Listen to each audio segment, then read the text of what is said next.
गांव मणिपुर का सूरज हर दिन की तरह निकला, लेकिन उस दिन हवाओं में कुछ भारीपन था। एक ही आंगन में दो भाई रहते थे, रमेश और धीरज। दोनों बचपन साथ बिताया, मगर जवानी में रास्ते अलग हो गए। रमेश बड़ा भाई था, पर उसकी जिंदगी खेतों और किस्मत के झंझाल में फंस कर रह गई थी। कर्ज, सूखा और गलत फैसलों ने उसके घर की दीवारों तक को बुझा दिया था। धीरज छोटा था मगर मेहनती। सुबह सूरज से पहले खेत में जाता, शाम को बच्चों को पढ़ाता। उसकी खेती सफल थी, अनाज बेचता था, पैसे आते थे। गांव में लोग कहते, धीरज तो आज के जमाने का किसान है, मेहनत भी करता है और दिमाग से भी काम लेता है। धीरज के दो बच्चे थे, पूजा और सोनू। बीवी की मौत पहले ही हो चुकी थी। बच्चों को माँ बाप दोनों बनकर पाल रहा था, पर रमेश के मन में एक धीमा झार पल रहा था, जो वक्त के साथ गहराता जा रहा था। बाहर से वह भले ही शांत दिखता था, लेकिन भीतर से वह द्वेष और जलन की आग में धीरे धीरे जल रहा था। वह अक्सर अकेले में बैठकर सोचता, मैं उम्र में बड़ा हूँ, हर जिम्मेदारी पहले मेरे हिस्से आई थी, लेकिन फिर भी लोग धीरज की तारीफ करते हैं, उसकी बातें सुनते हैं। ऐसा क्यों?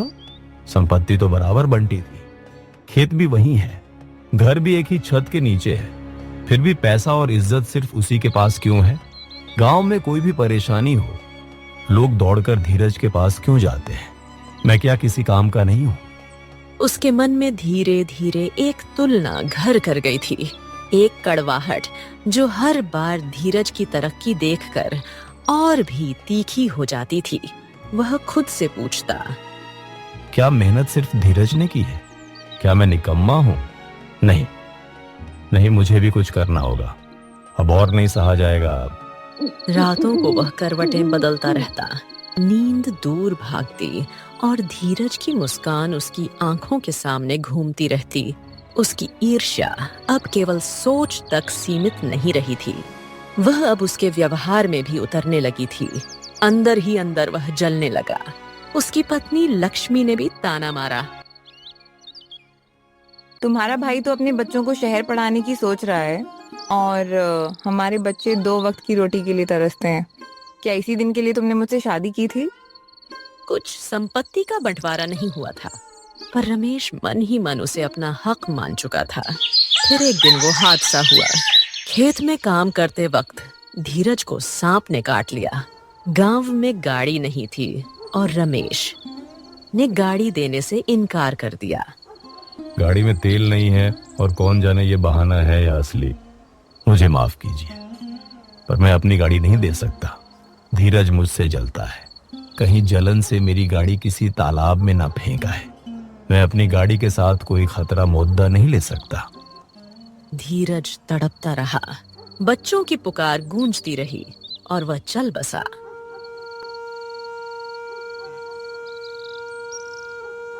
पूजा और सोनू का रोना सबने सुना, लेकिन रमेश ने अपने मन में कहा, यह कैसा उपकार है मुझ पर? अब तो मेरा भाई भी मर गया, इसका मतलब अब यह घर और पैसा मेरा है। उस दिन से रमेश का असली रूप सामने आने लगा। धीरज की 13वीं भी पूरे गांव ने मिलकर कर दी।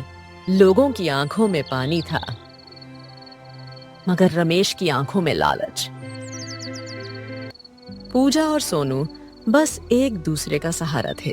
बाप के जाने के बाद उनके आंगन का सूरज बुझ गया था।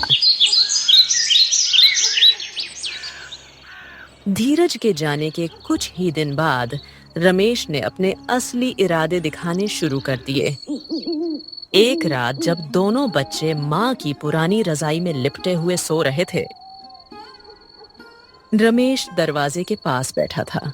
उसने लक्ष्मी से कहा, अब ये दोनों मेरे ऊपर बोझ बनते जा रहे हैं। हर रोज का खर्चा, स्कूल की फीस, कपड़े लत्ते जैसे मेरी ही जिम्मेदारी बन गई है। ना माँ है ना बाप, और इनका दुख अब मेरे सिर पर लादा जा रहा है, जैसे मैं ही इनका पालक हूँ। और जो पैसा बचा है वो भी इन बच्चों के नाम था। धीरज ने जाते जाते अपनी अक्लमंदी दिखा दी। जमीन, बैंक का खाता, यहाँ तक कि बीमा की रकम भी इन्हीं के हिस्से में छोड़ गया। अब सोचता हूँ, क्या मेरा कुछ नहीं है? क्या मैं सिर्फ इनका बोझ उठाने के लिए ही बचा हूँ? हर दिन यही लगता है कि मेरे ही हिस्से में घाटा आया है और फायदा सिर्फ इन अनाथों को मिला है। बिल्कुल सही कहा तुमने। हमारे अपने बच्चे आधे पेट सोते हैं और हम पराए बच्चों को पाल रहे हैं जैसे कोई पुण्य का काम कर रहे हो। जिनके लिए पैसा छोड़ा गया ऐश करने के लिए, वे रोटियां भी हमारे हाथ की खा रहे हैं। ना मेहनत, ना लिहाज, ऊपर से जरा कुछ कह दो तो मासूम बन जाते हैं। अब तो मुझे डर लगने लगा है रमेश, कहीं हमारे बच्चों का हक्का भी इन पर ना चला जाए। जल्दी कुछ करिए। रमेश की आंखों में शैतान झलक गया। अगले दिन सुबह पूजा स्कूल जाने के लिए तैयार हो रही थी। धीरज ने अपनी जिंदगी में जो सबसे पहली जमा पूंजी बनाई थी वह दोनों बच्चों की पढ़ाई थी। लेकिन रमेश ने कहा, अब ये पढ़ाई लिखाई बंद, खेत में हाथ बटाओ, घर की सफाई करो, खाना बनाओ। पढ़ाई का सपना अब तुम्हारे बाप के साथ चला गया। पूजा ने कांपती आवाज में कहा, चाचा, पापा कहते थे कि मैं मास्टर बनूंगी। तेरा बाप बहुत सपने देखता था, उसी के चक्कर में चल बसा। अब मेरे घर में वही होगा जो मैं कहूंगा। उस दिन से पूजा की किताबें संदूक में बंद हो गईं। सोनू का बस्ता एक कोने में फेंक दिया गया। अब दोनों भाई की तरह घर और खेत में नौकर बन गए। रात को भूखा सोना, दिन भर डांट सुनना और सबसे बड़ी बात, अपने सपनों को हर रोज मरते देखना। वो बच्चा जो कभी पिताजी के साथ बैल के पीछे पीछे भागता था, अब उन्हीं खेतों में खुद हल खींचने को मजबूर था। गांव वाले सब देख रहे थे, लेकिन कोई कुछ कहने की हिम्मत नहीं कर पा रहा था। धीरज के मरने के कुछ दिन बाद गांव के पटवारी ने घर पर दस्तक दी। अब धीरज भैया रहे नहीं, लेकिन जाते जाते वह समझदारी दिखा गए। उनके पास थोड़ी बहुत जमा पूंजी थी। बचपन से जो भी कमाया, खेतों से हो या गांव के काम धंधों से, उसे फूंक फूंक के खर्च किया और जो बचा वो सीधा बैंक में जमा किया। बैंक के खातों में मैं खुद देख के आया हूँ। खाते में रकम अभी भी है और नाम दोनों बच्चों का है कानूनी तौर पर। और जमीन जो पैतृक जमीन थी, वो जब बांटी गई थी तब पंचायत बैठी थी, गवाह भी थे। धीरज के हिस्से की जमीन उसके नाम से छड़ी थी। अब खास बात यह है कि मरने से ठीक 2 महीने पहले वो खुद आया था मेरे पास। बोला था, भाई कल किसने देखा है?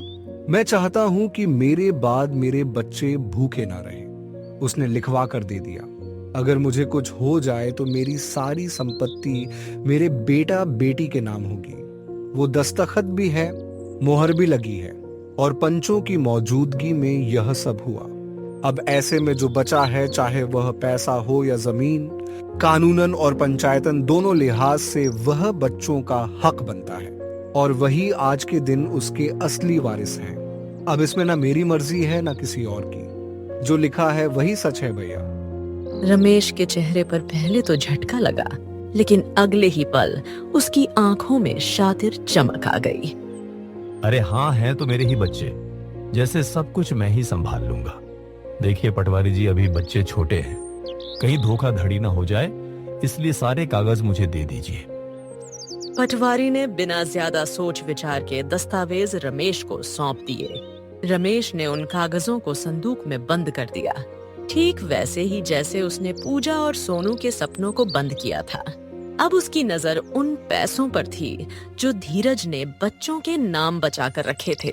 उसने झूठे दस्तावेज तैयार करवाए, खुद को अभिभावक घोषित किया और बैंक से सारे पैसे निकलवा लिए। जिस पैसे से पूजा का स्कूल जाना था, सोनू की पढ़ाई होनी थी, उसे रमेश ने अपनी टूटी हुई छत बनवाई, नई गाय खरीदी और लक्ष्मी के लिए गहने ले आया। पूजा जब लक्ष्मी को नया हार पहने देखती तो सोचती, क्या ये वही पैसे हैं जो पापा ने मेरे लिए रखे थे? वो कहते थे, ना बेटा, बड़ा होकर तुझे बहुत आगे बढ़ाना है, तुझे शहर भेजूंगा पढ़ने, मास्टर बनेगी मेरी बिटिया। वो जो हर बार अपनी थाली से एक रोटी कम खा लेते थे और मुझसे हंसकर कहते थे, बेटी तेरे लिए बचा रहा हूँ। क्या यह वही पैसे हैं? लेकिन पूछने की हिम्मत नहीं होती। रमेश के मन में अब बच्चों के लिए कोई कोमलता नहीं बची थी। धीरज की मृत्यु के कुछ ही महीनों में उसने अपनी असलियत पूरी तरह दिखा दी।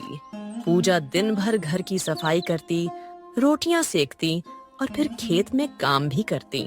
सोनू को जानवरों की देखभाल के लिए बांध दिया गया था। कभी दूध निकालना, कभी गोबर उठाना। एक दिन पूजा के हाथ से रोटी जल गई। लक्ष्मी ने ताना मारा और रमेश ने बेलन उठाकर पूजा के सिर पर मारने की धमकी दी। हमारा ही खा रही है, दिन रात हमारे घर की रोटियां तोड़ रही हैं और ऊपर से काम ढेले भर का नहीं आता। ना पानी भरती है, ना आंगन बुहारती है, ना चूल्हे में लकड़ी डालती है। जैसे कोई रानी हो हमारे घर में, बस चुपचाप बैठी रहती है और खाने के वक्त थाली सबसे पहले पकड़ती है। हमारे बच्चे आधे पेट सोते हैं और ये लोग हमारे हिस्से पर ऐश कर रहे हैं। कब तक चलेगा यह सब? मुझसे अब और नहीं सहा जाएगा लक्ष्मी। मैं कोई देवता नहीं हूं जो अनाथों का भार उठाता फिरूं। अब नहीं सहूंगा इन दोनों का बोझ। जो अपने माँ बाप के नहीं हुए वो हमारे क्या होंगे? बस बहुत हो गया, अब फैसला लेना ही पड़ेगा। सच कहा तुमने रमेश। इन दोनों के कदम पड़ते ही तो हमारे घर की बरकत उड़ गई है। जब से आए हैं तब से सुकून की सांस नहीं ली हमने। न खेत में फसल बची, न घर में चैन। कभी गाय बीमार हो गई, कभी बिजली का बिल दुगना आ गया। मनहूस हैं ये दोनों।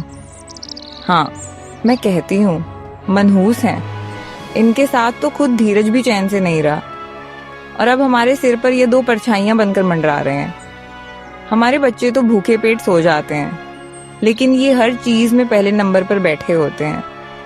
खाना भी सबसे पहले, कपड़े भी बढ़िया चाहिए और ऊपर से कोई काम कहो तो मुंह फुला लेते हैं। कहीं लिखा है कि हमने इनका भार उठाना है। बस रमेश, अब और नहीं। इन मनहूसों को निकाल बाहर, वरना एक दिन हमारा ही घर उजड़ जाएगा। रात का समय था। गांव के कुत्ते भौंक रहे थे। हवा में ठंडक थी। रमेश ने दोनों बच्चों का फटा सा झोला उनके हाथ में पकड़ा दिया। निकलो मेरे घर से और कहीं जाकर रहो। अब से तुम मेरे नहीं हो, ना ही मेरे घर में तुम्हारे लिए कोई जगह है। ये मेरा घर है, कोई अनाथालय नहीं है। निकलो यहाँ से। पर चाचा, इतनी रात को हम कहाँ जाएंगे?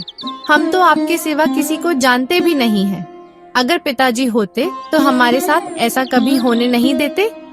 आप हमें इस तरह से मत निकालिए। हम इतनी ठंड और रात में कहाँ जाएंगे? मुझे क्या पता कहाँ जाओगे। मेरे घर से निकलो बस। तुम दोनों का मनहूस साया अब इस घर में और नहीं रहेगा। और हाँ, खबरदार, जो यहाँ लौट आने की कोशिश भी की तो तेरे भाई की टांगे तोड़ दूंगा। फिर सड़क पर बैठ के भीख मांगना दोनों भाई बहन। तुम मनहूस लोगों को तो कोई भीख भी नहीं देगा। पूजा कुछ बोल नहीं पाई। सोनू का हाथ पकड़ा और दरवाजे से बाहर निकल गई। उनकी आंखों में आंसू थे, पैर कांप रहे थे और दिल में सिर्फ एक सवाल था, अब क्या होगा? गांव की गलियां सुनसान थीं, चांदनी में छाया लिपटी हुई थी। पूजा ने ऊपर आसमान की ओर देखा और थरथराती आवाज में कहा, हे ईश्वर पिताजी, तो कहते थे तू सबकी मदद करता है, हमारी भी मदद कर। अगर मेरे पापा की आत्मा सच में देख रही है तो कोई राह दिखा दो। हम बहुत थक गए हैं। सोनू ने अपनी बहन की उंगली और कसकर पकड़ ली। वो चलते रहे नंगे पैर, बिना किसी मंजिल के। चलते चलते वो बच्चे दूसरे गांव पहुंच गए। तभी उन्हें एक गांव के किनारे एक छोटी सी झोपड़ी से हल्की रोशनी दिखी। दरवाजे के पास एक बूढ़ी औरत बैठी थी। सफेद बाल, झुर्रियों वाला चेहरा, लेकिन आंखों में ममता की चमक। उसका नाम था श्यामा काकी। गांव में सब उन्हें एक भली पर गुमनाम औरत मानते थे। श्यामा काकी ने दोनों बच्चों को देखा और आवाज दी, बेटा, कौन हो तुम? इतनी रात को कहाँ भटक रहे हो? पूजा के आंसू अब थम नहीं रहे थे। हमारे चाचा ने हमें घर से निकाल दिया। पापा मर चुके हैं और अब हमारे पास कोई नहीं है। श्यामा काकी चुप रही, फिर धीमे से बोली, अब से तुम मेरे साथ रहोगे। ईश्वर ने तुम्हें मेरे पास भेजा है और मैं तुम्हें कभी अकेला नहीं छोड़ूंगी। उसने अपने कंबल में दोनों बच्चों को लपेट लिया। उस रात पहली बार बच्चों ने सुकून से नींद ली, श्यामा काकी के आंचल में। अगली सुबह सूरज की पहली किरणें जब श्यामा काकी की झोपड़ी में आई तो पूजा और सोनू की आंखें धीरे धीरे खुली। नींद तो पूरी थी, पर दिल अब भी टूटा हुआ था। श्यामा काकी चूल्हे पर रोटी सेक रही थी। सौंधी महक से झोपड़ी महक रही थी। काकी ने प्यार से कहा, बेटा पहले पेट भरो। तुम लोगों को देखकर लगता है जैसे बहुत समय से पेट भरकर खाना नहीं खाया हो। चलो खाना खा लो, फिर बताना क्या क्या हुआ तुम्हारे साथ। भूख से बेहाल दोनों बच्चों ने रोटी खाई और फिर पूजा ने टूटे शब्दों में सब कुछ बता दिया। पिता की मौत, पढ़ाई छीनना, चाचा का व्यवहार और घर से निकाले जाने तक की हर बात। श्यामा काकी की आंखें भर आईं। तुम्हारे पिताजी धीरज बहुत नेक इंसान थे। मैं उन्हें जानती थी। मेरी जवानी में उन्होंने ही मेरे बीमार पति का इलाज करवाया था। मैं तुम्हारा कर्ज कभी नहीं चुका पाई। शायद अब ईश्वर ने मुझे यह मौका दिया है। श्यामा काकी अकेली थी। कोई बेटा बेटी नहीं था। उनका घर छोटा था पर दिल बड़ा। अब यह घर तुम्हारा है और जब तक मैं जिंदा हूँ तुम्हें माँ की कमी महसूस नहीं होने दूंगी।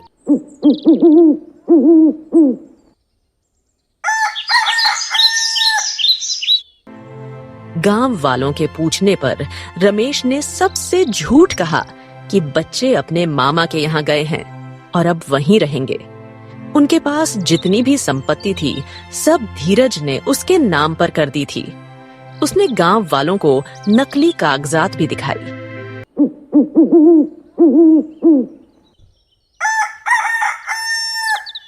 कुछ दिनों बाद गांव में रमेश की जिंदगी में धीरे धीरे अजीब घटनाएं शुरू हो गईं। सबसे पहले जिस गाय को उसने बच्चों के पैसे से खरीदा था वह बीमार पड़ गई।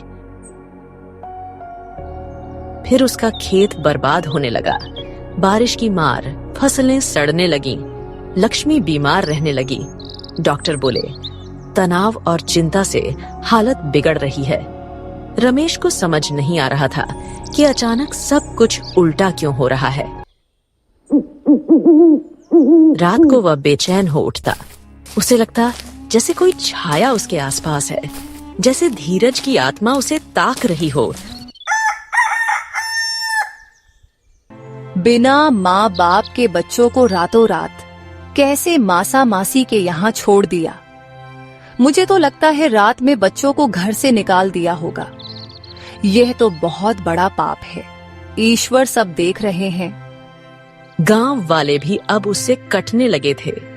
रमेश चिढ़ता गुस्सा होता, लेकिन सब कुछ हाथ से फिसलता जा रहा था। रमेश का घर अब वीरान हो चुका था। न फसल बची थी न गाय।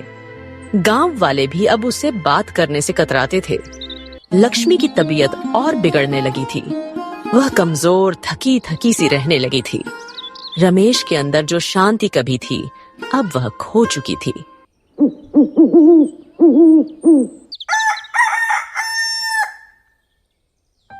लेकिन एक दिन जब रमेश अपने घर में सुबह सोकर उठा, उसकी आंखों के सामने कुछ और ही घटित हुआ। चोरी का मंजर। उसकी आंखों में एक अजीब सी डर की झलक थी। चोरों ने रात के अंधेरे में उसकी जिंदगी की सबसे बड़ी चोरी कर ली। कीमती जेवर और पैसों के अलावा सारे जमीन के कागज, धन और जरूरी दस्तावेज गायब थे। रमेश का घर अब खाली था। वो बौखलाया हुआ दौड़ते हुए पंचायत के पास पहुंचा। मेरे घर में चोरी हो गई है। कुछ करिए सरपंच जी। मैं बर्बाद हो गया। मेरे सारी संपत्ति हाथों से चली गई। मैं तो सड़क पर आ गया। जहर खाने के पैसे नहीं बचे। अब मेरे परिवार का क्या होगा? कार्रवाई करिए और चोर को पकड़िए। पंचायत ने तुरंत कार्रवाई की। गांव के कुछ लोग चोर को पकड़ने के लिए निकले।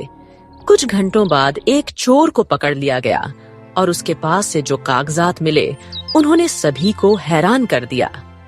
रमेश के पास से निकला धीरज के जमीन के असली कागजात, जिनमें लिखा था कि धीरज ने सारी जमीन और संपत्ति बच्चों के नाम कर दी थी। वह कागज जिसको रमेश ने बच्चों और गांव वालों से छिपा रखा था और गांव वालों से यह झूठ बोला था कि धीरज ने खुद अपनी सारी संपत्ति उसे दे दी थी। वास्तव में वह कागजात नकली थे। गांव वालों को यह सब देखकर समझ में आ गया कि कैसे रमेश ने उन बच्चों के हक को छीनने के लिए धोखा दिया। रमेश ने बच्चों को घर से निकालने से पहले उन कागजों को चुपके से छिपा लिया था ताकि वह धीरज की जमीन को अपनी संपत्ति बना सके। गांव वालों ने आपस में चर्चा की और तुरंत पंचायत बुलाई। पंचायत ने रमेश से पूछा, तूने क्या किया रमेश? ये कागजात क्यों छिपाए थे? और हम गांव वालों से झूठ क्यों बोला था कि धीरज ने अपनी जमीन तुझे दे दी? रमेश का चेहरा अब डर और शर्म से लाल हो गया था। उसके पास कोई जवाब नहीं था। पंचायत ने घोषणा की, रमेश, तुमने जिस प्रकार इन बच्चों का हक मारा और झूठ बोलकर अपनी संपत्ति बनाने की कोशिश की, वह बहुत बड़ा पाप था और तेरा पाप घड़ा अब भरण चुका है। अब तुझे इस पाप का फल भुगतना पड़ेगा। रमेश, तुमने जो किया वह केवल अपराध नहीं था, बल्कि एक नायक बनने का मौका भी खो दिया। तुमने उन बच्चों का हक छीना, उनका जीवन बर्बाद किया और अब तुम्हें अपने पापों का परिणाम भुगतना पड़ेगा। गांव में रमेश की करतूतें अब खुल चुकी थीं, लेकिन सवाल यह था कि वह बच्चे कहाँ थे। गांव वालों के मन में यह सवाल था कि वे बच्चे जिनसे उनका हक छीन लिया गया था कहाँ गए। रमेश के घर से गायब होने के बाद उनका कोई पता नहीं था, लेकिन अब पंचायत ने तय किया था कि बच्चों को ढूंढने के लिए हर संभव कोशिश की जाएगी। गांव के बुजुर्ग और पंचायत के सदस्य एकजुट हो गए। उन्होंने तय किया कि वे बच्चों को ढूंढने के लिए दूसरे गांवों में भी जाएंगे। गांव वालों का दिल परेशान था, लेकिन वे जानते थे कि इन बच्चों को न्याय मिलना चाहिए। गांव के कुछ लोग दूर दराज के गांवों में भी गए और कई दिनों की खोज के बाद बगल के गांव में उन्हें बच्चों का पता चल गया। पूजा और सोनू वहां एक दयालु महिला श्यामा काकी के पास रह रहे थे। गांव वाले यह देखकर हैरान थे कि वे दोनों बच्चों के चेहरों पर अब मुस्कान थी जो पहले कभी नहीं थी। उन्होंने बच्चों से सब कुछ पूछा और बच्चे धीरे धीरे सब कुछ खोल कर बताने लगे। हमारे पापा की मृत्यु के बाद रमेश काका ने हमें बहुत सताया। वह हमेशा हमें तंग करता रहा और हमें कभी भी शांति से रहने नहीं दिया। फिर एक दिन उसने हमें घर से बाहर निकाल दिया। फिर उसने हमें भूखा रखा और कभी भी हमें कोई सहारा नहीं दिया। हम भूखे प्यासे सड़क पर भटक रहे थे। तब हमें श्यामा काकी मिली, जो एक नेक इंसान है। गांव वालों ने बच्चों की बातें सुनकर शोक व्यक्त किया, लेकिन साथ ही यह भी महसूस किया कि अब इन बच्चों के साथ न्याय होना चाहिए। जब यह सब सामने आया तो पंचायत ने त्वरित कार्रवाई की। गांव वालों ने रमेश के खिलाफ कड़ी सजा का प्रस्ताव रखा। रघु मुखिया ने रमेश को फिर से पंचायत में बुलाया और उसे सच्चाई के सामने लाया। गांव वालों और पंचायत ने फैसला लिया कि रमेश को अब पुलिस के हवाले किया जाएगा। कानून के अनुसार उसे उसकी सजा मिलेगी। रमेश के पाप का घड़ा अब पूरी तरह से फूट चुका था। वह अपनी गलतियों के कारण न केवल बच्चों का बल्कि खुद का जीवन भी बर्बाद कर चुका था।